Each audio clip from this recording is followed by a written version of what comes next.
Hey, happy Friday. I am Meredith. I am here with our message for the 2nd of February, Groundhog Day, 2024. No, not Sawyer's. Lightseers Tarot. We have a lot going on in the cosmos. Take a look at all this, all the transits for today. Very busy, so I put them all down here on the table for us.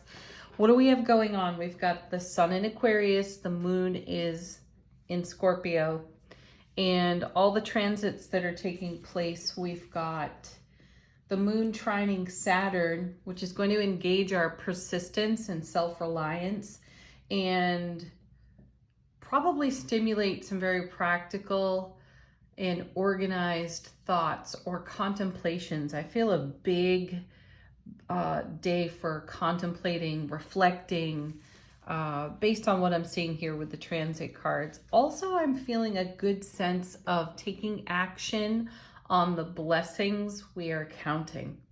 Sweet, right? All right, we also have Mercury sextile with Neptune today. So it's a day for relaxation, engaging creative pursuits, and excellent day for communication and turning our attention to our spiritual journey in that energy. Then we also have the moon opposing Jupiter today, and we may discover some of the programming in our ego as a result of that.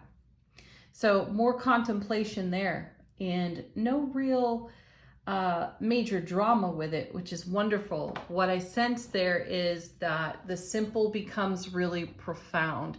So epiphanies are possible, and simple epiphanies that create a profound ripple effect. So going into that counting our blessings energy with the moon trining Saturn and Mercury sextile Neptune, it's kind of a neat deal there. Then we have the moon sextile with Venus today, which creates uplifting interactions with our nearest and dearest folks, or even a stranger in the grocery store, who knows.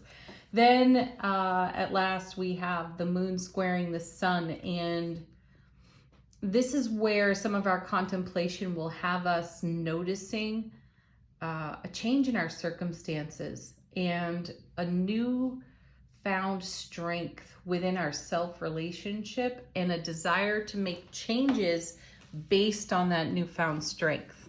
Beautiful. Let's see what the cards have to say. They certainly have a story to tell. It was kind of a wild shuffle. First two cards. There's the Empress, Mother of Tarot. Ooh, with the Wheel of Fortune. Wow. This is alignment with our destiny within ourselves. And, you know, we've been talking a lot about the seeds of manifestation that we've planted. And when you see the Empress, you're watching a cycle and a fullness come together and come to light, or to be born onto our foundation. A lot of energy that we have poured into our dreams, our goals, our achievements, the way we desire to live on our foundation. And the Empress paired with the Wheel of Fortune, there's a whole lot of fulfillment going on there. This is number 10. The wheel is number 10 out of the major arcana. She's number 3. So here we have heaven touching what's rolling up onto our foundation here in divine alignment with our destiny. What a beautiful way to start a reading. And then we have Knight of Cups. Perfect. In momentum, moving with our Ace of Cups. So we're living from our overflow. We are in momentum with that overflow. Where are we taking it? Right into, nice, the Eight of Cups, more momentum. We're walking on to a new set of circumstances here, and we certainly have that showing up in the cosmos. It's through contemplative inner self-discovery that we end up moving into a new energy here through the Eight of Cups, you know, which is the double Four of Cups. So that's a whole lot of counting of one's blessings there in that card, and it's paired with Queen of Swords. So we're making great decisions for ourselves. And this brings me back to the trine with the moon trine Saturn today. We have some really organized thoughts and practical thoughts that inspire a lot of change for us. So we're making good decisions in that realm because we're walking into greater fulfillment here with the Empress and the Wheel of Fortune. Hanged Man back again. Love this card for us. See, there's no impetuousness in this energy, in the energy atmosphere. The Hanged Man has us pausing for enlightenment or just to simply shine where we stand. Now, the pause is not necessarily stillness. It's still a flow within the momentum, though it's an evolutionary and enlightening kind of flow. We have appreciation, we have gratitude. We, as I mentioned, we're counting our blessings here, and our focus is on choosing in a way that continues to whelm our heart center and live from that overflow. Very sweet. Then we have Judgment. Okay, that's fair enough. That opposition with Jupiter today could certainly have us resurrecting some old stories. Again, look to the simple to discover the profound. And it's the resurrection of the simple that highlights the profound for us today. So as we use the energy of the Hanged Man, shining the light on our circumstances and situations, we can make the very most of them. Judgment is paired with beautiful Four of Swords, relaxing energy here. That was listed in the cosmos in the transits of the day today. Which one was it? It's the moon opposing Jupiter. So here's the relaxation, a recovery time, if you will, from anything that gets stimulated off that Judgment card. That's an old story that's being upgraded in a new frequency with a fresh perspective in connection to what's arriving in the divine delivery system from the Empress and the Wheel of Fortune, in a way that continues to fill our cup so that we also continue to reinvest in ourselves in an enlightened and evolutionary way while maintaining a momentum in a very relaxed state of being. Beautiful. All right, angel answers.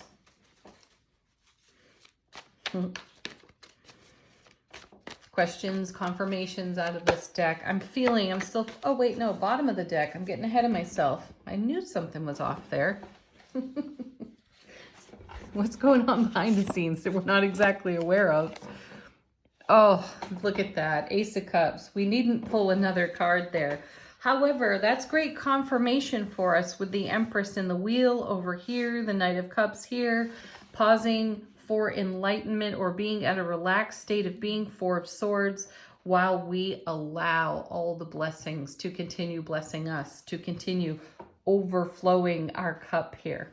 Beautiful. So new beginning, fresh start in an emotional fulfillment sort of way for ourselves. This is accompanied by the Chariot. See, more momentum. We're not in stillness. Certainly not having any kind of stagnation at all with this Eight of Cups and the Chariot showing up in the reading. This is meaningful spiritual growth here. Turning our attention to spiritual pursuits. That's happening, I think, with the moon squaring the sun. Let me check my little notepad here.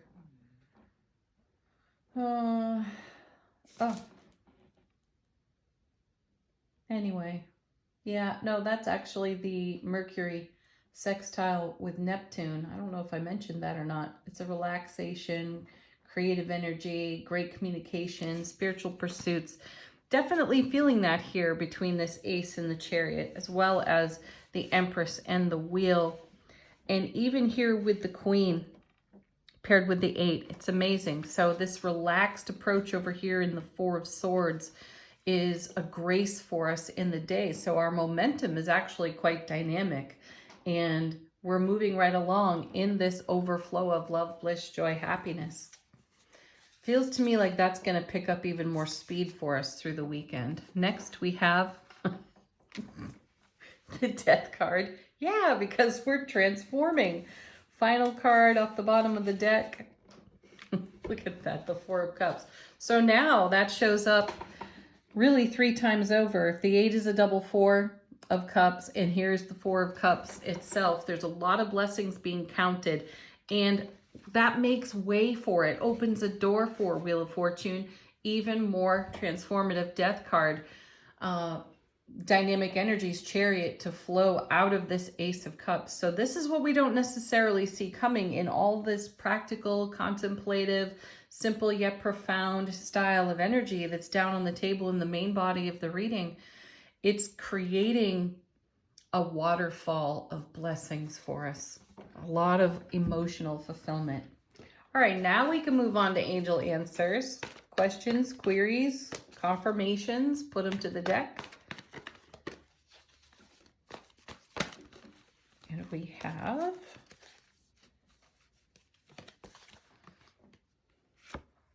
romance. I like this card a lot. And I like thinking about it in this way. You are the greatest romance of your whole life. You need not look any further than yourself in the mirror. You need to romance. We need to romance. We are responsible for romancing our manifestation into this realm. And I feel like that's what's coming off the Wheel of Fortune.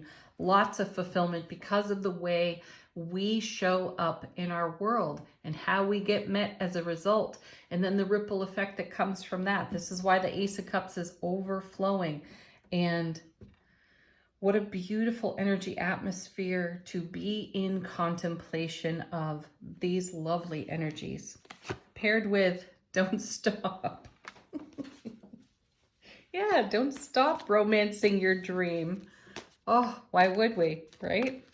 Sometimes we need a reminder, though. That's what these cards are here for. Next, be assertive. I like that. Success, emphatic success, and emphatic yes. See, invest in you. Share from the overflow. Live the Ace of Cups. You are the Ace of Cups. And look what it creates for us.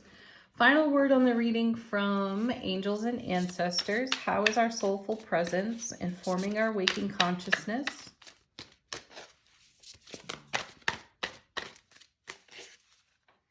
We have summer. Bask in joy and light. Oh yeah. See, there's the contemplation, the relaxation. It's all that consideration of our joy, our happiness, our love, Ace of Cups, Wheel of Fortune on overflow, the transformation death card that it brings in the most simple, subtle, profound ways, 4 of Swords. We do get to bask in our own light, and then we reinvest that light into the ripple effect and create even more happiness for ourselves. What a beautiful message for us today. Have a great weekend. Enjoy your Friday. Namaste.